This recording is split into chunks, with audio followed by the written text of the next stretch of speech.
तुमच्या पालिकेच्या निवडणुकीत मी आजही म्हणेन की ईव्हीएम मध्ये 10% मॅन्युप्युलेशन केलेलं आहे.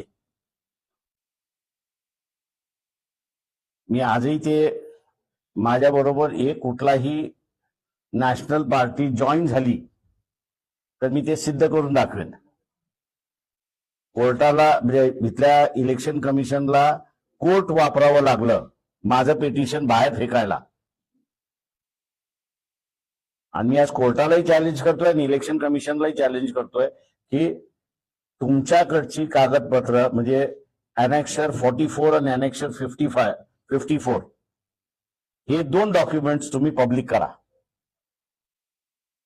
हे 2 डॉक्युमेंट म्हणजे अनेक्शर 54 म्हणजे प्रिसाइडिंग ऑफिसर, अनेक्शर 54 म्हणजे रिटर्निंग ऑफिसर. त्या मतदारसंघात काय घडलं याची असताना पूर्ण कुंडली आहे असं मी त्या ठिकाणी मानतो.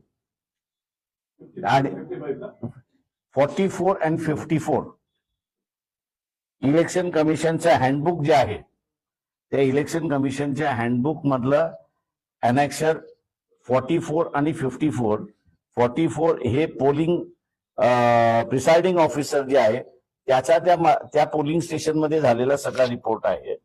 आणि अनेक्शर 54 हा जो आहे तो रिटर्निंग ऑफिसर त्या मतदारसंघात काय घडलं याचा असणारा तो फॅक्च्युअल रिपोर्ट आहे. दोन्हीही फॅक्च्युअल आहेत.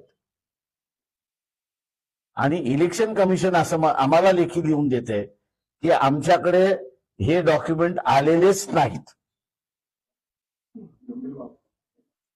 आणि कोर्ट आम्ही आता असणारा ज्या जजने लिहिलंय त्या जजला आम्ही 5-6 महिने जाऊ दिले. याचं कारण असं आहे की ते कोर्ट आहे ज्याचा रिस्पेक्ट आपण केला पाहिजे. त्यांनी ज्या ग्राउंडवरती आमचं पिटिशन फेटाळलं की चेतन आहिरे हे असणारं पिटिशन दाखल करू शकत नाही, तर आम्ही असणारा आता कोर्टाला म्हणणार आहोत की चेतन आहिरे हा भारतीय आहे, नागरिक आहे, मतदार आहे. हा जर दाखल करू शकत नसेल तर कोण पिटिशन दाखल करू शकतंय याचा तुम्ही आम्हाला असणारा खुलासा करा.